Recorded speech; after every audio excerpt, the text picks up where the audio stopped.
Hans Muller sat in the dimly lit mess hall, his eyes fixed on the plate before him.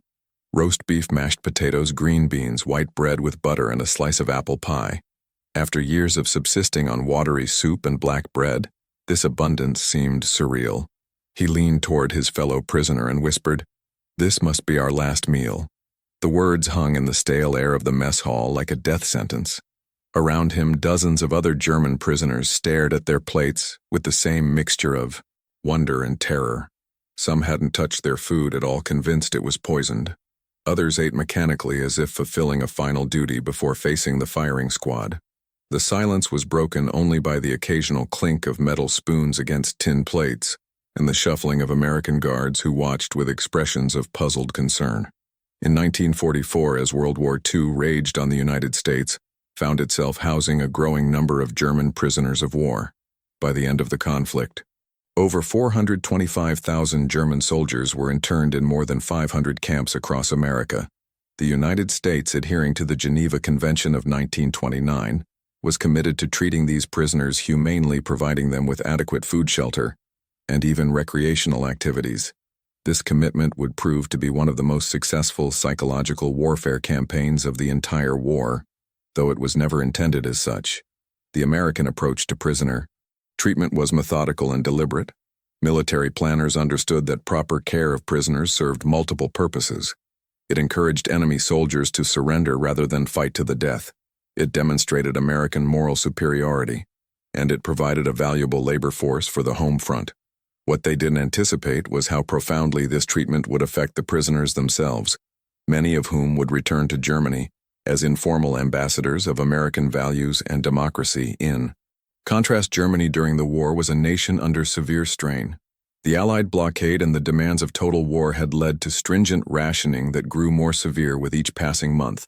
From 1939 onwards, the German population faced progressively tighter food restrictions. By 1945, the average daily caloric intake had plummeted to approximately 1,412 calories. Ersatz foods became common: coffee made from acorns, bread mixed with sawdust, and sausages containing more filler than meat. For soldiers like Hans stationed on various fronts, the situation was even more dire. Rations were minimal, and the quality was poor. Many subsisted on thin soups, stale bread, and whatever meager provisions could be scrounged from the battlefield or local populations. The rationing system in Germany began almost immediately after the war started, implemented with typical German efficiency but growing desperation.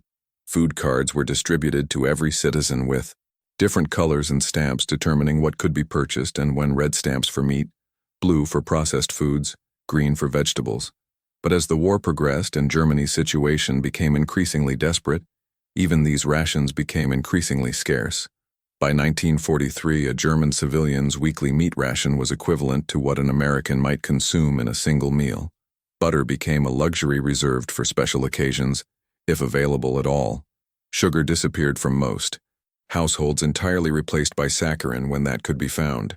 The psychological impact of chronic hunger on the German population was profound. Children grew up not knowing the taste of chocolate or fresh fruit. Adults learned to make meals from potato peels and turnip tops. Housewives became experts at stretching meager rations, creating elaborate recipes to disguise the taste of ersatz ingredients. The constant preoccupation with food affected every aspect of daily life, from work productivity to family relationships. German soldiers faced even harsher conditions than civilians. Field rations consisted primarily of hard black bread that could break teeth, thin soup made from turnips or potatoes, and occasionally a small portion of ersatz sausage made from questionable ingredients. Many soldiers lost significant weight during their service, their uniforms hanging loose on increasingly gaunt frames. The psychological impact was profound. Hunger became a constant companion, affecting morale, decision-making, and the will to fight. Soldiers would dream of the meals they had enjoyed before the war, and letters from home often focused more on food shortages than on family news. The contrast between frontline conditions and the propaganda promises of victory created a growing sense of disillusionment among German troops. They had been told they were fighting for the fatherland's future prosperity, yet they watched their own bodies waste away from malnutrition. This physical deterioration was accompanied by a psychological erosion of faith in their cause and their leaders. Meanwhile, across the Atlantic, America was experiencing a different kind of war. While rationing existed, it was far less severe than in Europe. American families still enjoyed regular meals with meat, fresh vegetables, and dairy products. The industrial capacity of the United States allowed for both military production and civilian sustenance. Victory gardens supplemented store-bought food, and most Americans maintained their pre-war weight and health. This abundance would soon shock German prisoners who had forgotten what a full meal looked like. The American home front during World War II represented a remarkable mobilization of resources and people. Factories that had produced automobiles were retooled to manufacture tanks and aircraft. Women entered the workforce in unprecedented numbers, taking jobs previously held only by men. Yet despite this massive redirection of resources toward the war effort, the American standard of living remained remarkably high compared to other warring nations.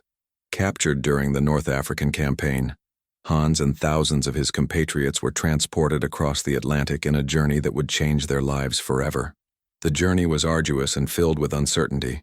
Packed into the holds of Liberty ships, the prisoners faced uncertainty about their fate.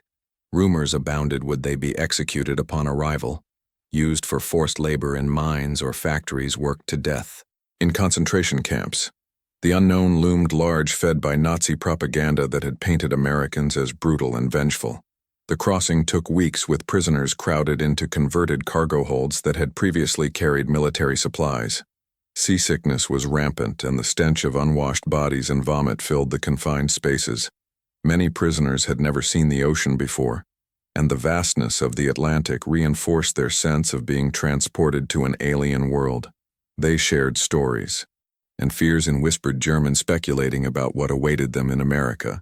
Some tried to maintain military discipline and morale, while others sank into despair. The ship's crew, mostly American merchant marines, treated the prisoners with professional detachment but without cruelty. This surprised many Germans who had expected immediate brutality. Some prisoners interpreted this restraint as ominous. Perhaps the Americans were saving their revenge for later.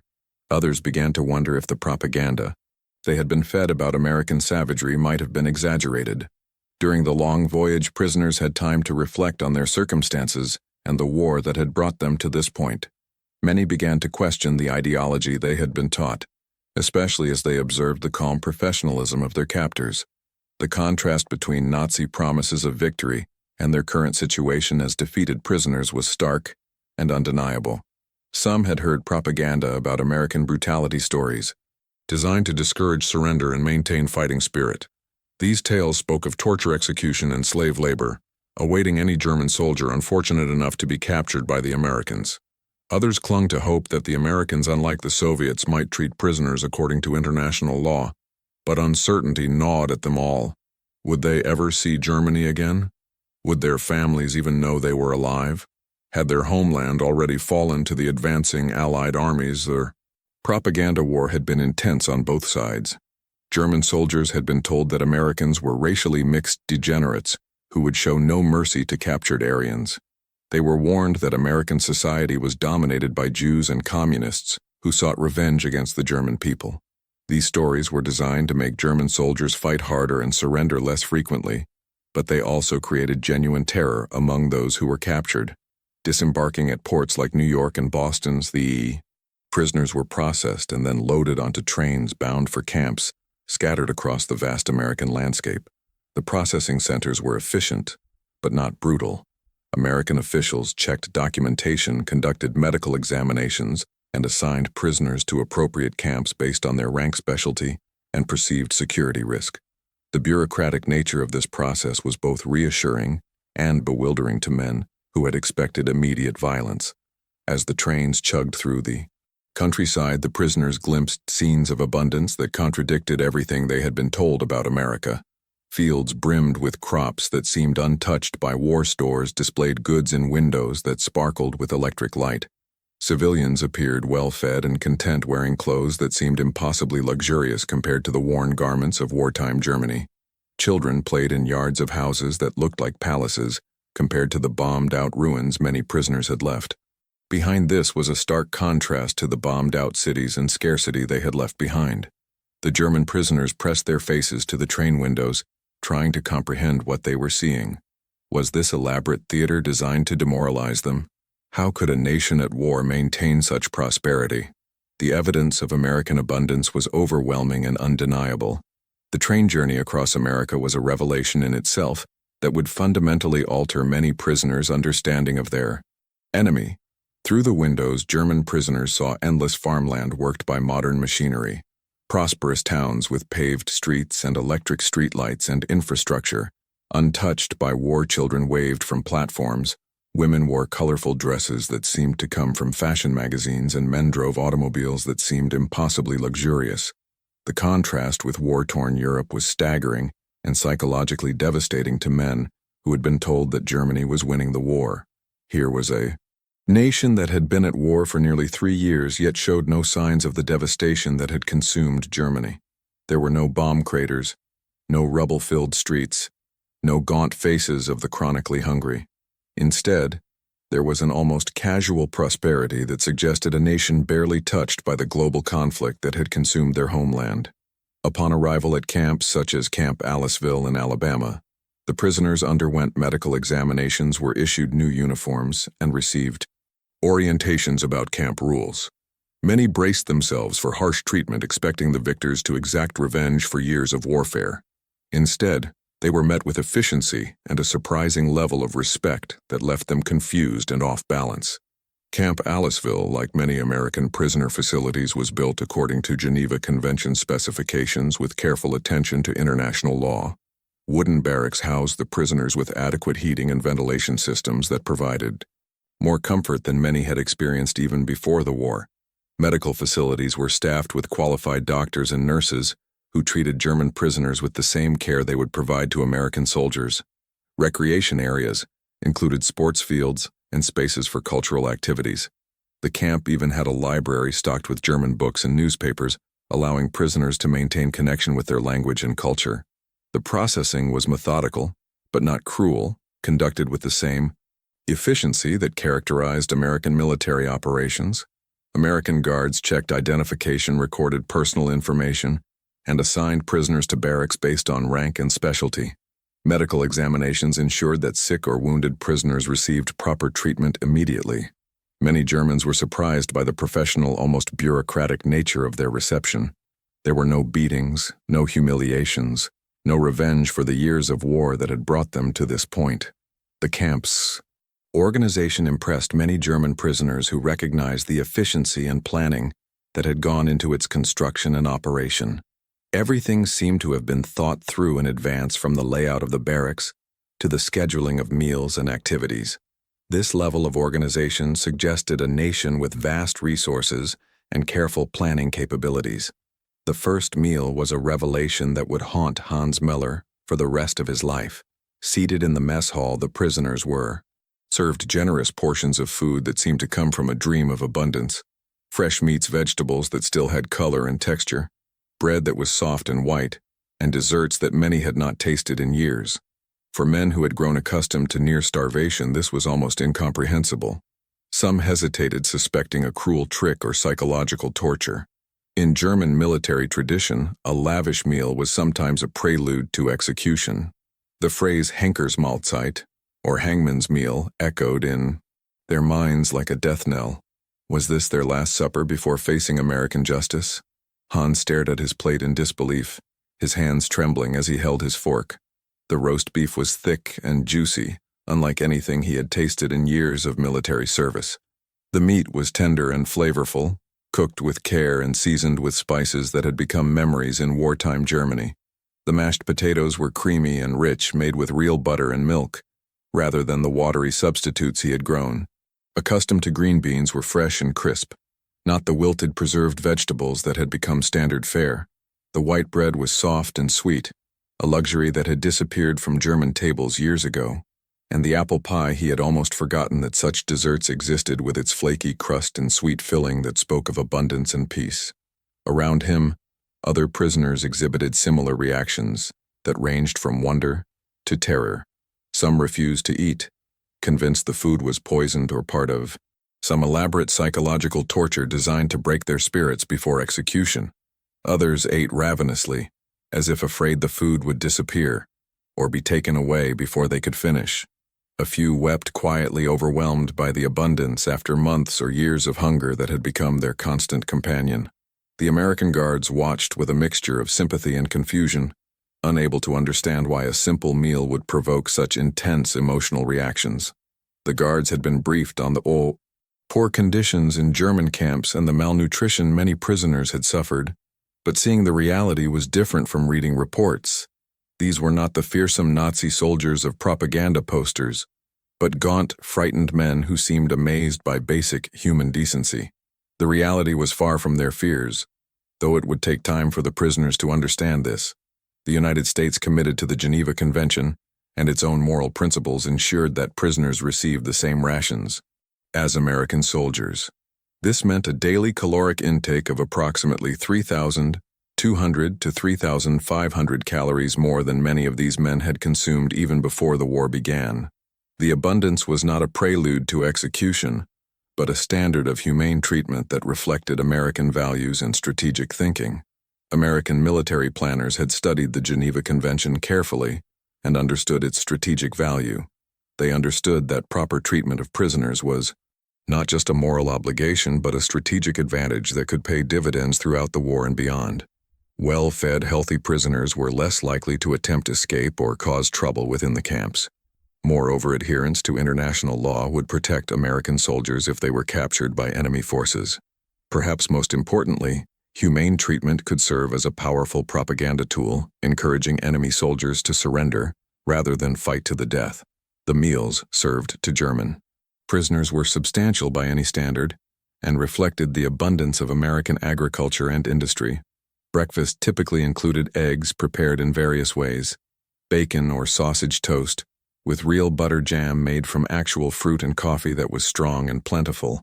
Lunch might feature hearty soup, substantial sandwiches made with fresh meat and vegetables, fruit that was fresh rather than canned, and milk that was rich and creamy. Dinner was the most elaborate meal, often including roasted meat, potatoes prepared in various ways, fresh vegetables, bread that was baked daily, and dessert that seemed like a luxury from peacetime. On special occasions like Christmas or Thanksgiving, the meals were even more generous, with turkey, ham, and traditional American holiday foods that introduced German prisoners to American culture and traditions. These holiday meals were particularly powerful in demonstrating American values and creating positive associations with American society. As days turned into weeks, the prisoners began to adjust to their new reality, though the psychological impact of their treatment continued to reverberate. Many were assigned to work programs designed to aid in agriculture and offset the labor shortage caused by millions of American men serving overseas. They harvested crops under the vast American sky, tended to livestock that was better fed than many German civilians, and performed various tasks on farms in states like Texas, Colorado, and Kansas. For their labor, they received wages 80 cents per day, equivalent to the pay of a United States private. This money could be used to purchase goods from the camp canteen, allowing them small comforts and luxuries that had been unimaginable during their military service. The work programs were carefully regulated to comply with international law and American principles. Prisoners could not be forced to work on projects directly related to the war effort, but agricultural labor was considered acceptable and beneficial to both sides. Many German prisoners found themselves working on farms throughout the American heartland, from the wheat fields of Kansas to the cotton plantations of Texas, from the dairy farms of Wisconsin to the fruit orchards of California. For prisoners like Hans, farm work was initially challenging but ultimately rewarding in ways he had not expected. Many had been city dwellers before the war and had little experience with agriculture or rural life. American farmers, initially skeptical of using enemy prisoners, soon discovered that the Germans were hardworking, reliable, and eager to learn. Language barriers were overcome through gestures, basic English lessons, and the universal language of shared labor that transcended national boundaries. The relationship between German prisoners and American farmers often evolved beyond mere employer and worker, developing into something approaching friendship. Despite the circumstances, farmers' wives would prepare extra food for the prisoners, and children would practice their school German, with the workers creating bonds that neither side had expected. Some prisoners were invited to share meals with farming families, creating personal connections that transcended the war. and challenged preconceptions on both sides. These personal interactions had a profound impact on German perceptions of America, and Americans contradicting years of Nazi propaganda about American society and values. Recreational activities were also encouraged. Throughout the camp system, camps organized sports events, theater productions, and educational classes. Some prisoners took the opportunity to learn English, while others engaged in artistic pursuits. Religious services were held catering to various denominations, providing spiritual solace during a difficult time. The camps became small communities with their own newspapers, orchestras, and cultural organizations. Camp Aliceville, like many prisoner facilities, had an active cultural life. German prisoners formed orchestras, theater groups, and sports teams. They published camp newspapers in German with articles about camp life, news from home, and cultural features. Art classes were popular, with prisoners creating paintings, sculptures, and crafts. Some camps even had prisoner-run universities offering courses in languages, mathematics, and technical subjects. Sports were particularly important for maintaining morale and physical fitness. Soccer was the most popular sport among German prisoners, but they also learned American games like baseball and basketball. Boxing matches were organized, and some prisoners became quite skilled at American sports. These activities provided healthy outlets for energy and competition, while fostering camaraderie among the prisoners. Over time, the initial fear and suspicion began to dissipate, gradually replaced by acceptance and even gratitude. Letters home, though censored, conveyed the surprising conditions. One prisoner wrote, "They told us we would be slaves, but here even the guards say good morning. The sky is enormous and the food tastes of mercy." The letter-writing process was carefully monitored but not suppressed. Prisoners were allowed to write one letter per week to family members, with additional letters permitted for special circumstances. American censors reviewed all correspondence, removing any information that might be useful to the enemy, but generally allowed personal and family news to pass through. These letters home had a significant impact on German morale and propaganda. Families in Germany were astonished to read about the conditions their captured relatives were experiencing. The contrast with Nazi propaganda about American brutality was stark and undeniable. Some German officials tried to suppress these letters or claim they were forgeries, but the volume and consistency of the accounts made denial impossible. Individual stories of transformation emerged throughout the camp system. Hans, once a staunch believer in Nazi ideology, found his perspective shifting. Working alongside American farmers, he experienced kindness and camaraderie. A farmer's wife taught him how to bake bread, while the farmer shared stories of his own son fighting in Europe. These human connections challenged the propaganda Hans had been fed for years. The transformation was gradual but profound. Hans had been raised on Nazi ideology that portrayed Americans as racially inferior, morally corrupt, and culturally bankrupt. Yet the reality he encountered contradicted every aspect of this propaganda. The Americans he met were hardworking, generous, and principled. They treated him with dignity despite being their enemy. They shared their food, their knowledge, and their friendship without expecting anything in return. The farmer who employed Hans John Peterson had a son serving with the 82nd Airborne in Europe. Rather than harboring resentment toward German prisoners, Peterson saw them as fellow human beings caught up in a war they didn't start. He taught Hans about American farming techniques, shared stories about his family, and even invited him to Sunday dinners. These personal interactions had a more powerful impact on Hans' worldview than any propaganda could have achieved. Other prisoners had similar experiences. Georg Gertner, for instance, escaped from a prisoner camp and lived clandestinely in America for decades, eventually marrying and becoming a citizen. Reinhold Pabel, after repatriation, returned to the United States, authored a memoir titled "Enemies Are Human," and became a successful bookseller in Chicago. Georg Gertner's story was particularly remarkable. Captured in North Africa, he was sent to a camp in New Mexico. In 1945, fearing repatriation to Soviet-controlled territory, he escaped and assumed the identity of a dead American soldier. For 40 years, he lived as Dennis Wiles, working as a laborer and eventually settling in California. Only in 1985 did he reveal his true identity, by which time he had become thoroughly Americanized. His story illustrated both the fear many German soldiers had of returning to a divided Germany and the opportunities America offered for reinvention. Reinhold Pabel's experience was different but equally transformative. Captured in Italy, he was sent to Camp Campbell in Kentucky. There he learned English, studied American culture, and developed a deep appreciation for democratic values. After repatriation to Germany, he found himself unable to readjust to European life. He returned to America, settled in Chicago, and wrote extensively about his experiences as a prisoner. His memoir, Enemies Are Human, became an important document of reconciliation and understanding. The treatment of German prisoners in America had broader implications beyond individual transformations. It set a standard for humane treatment, contrasting sharply with the conditions many Allied soldiers faced in Axis captivity. This moral high ground bolstered America's position in post-war negotiations and reconstruction efforts. The contrast was indeed stark. While German prisoners in America were eating regular meals, playing sports, and attending educational classes, Allied prisoners in German camps were often starving, diseased, and brutalized. The mortality rate among Allied prisoners in German custody was significantly higher than among German prisoners in American custody. This difference was not lost on international observers and would play a role in post-war justice proceedings. American adherence to the Geneva Convention also had practical benefits. It encouraged German soldiers to surrender rather than fight to the death, potentially saving lives on both sides.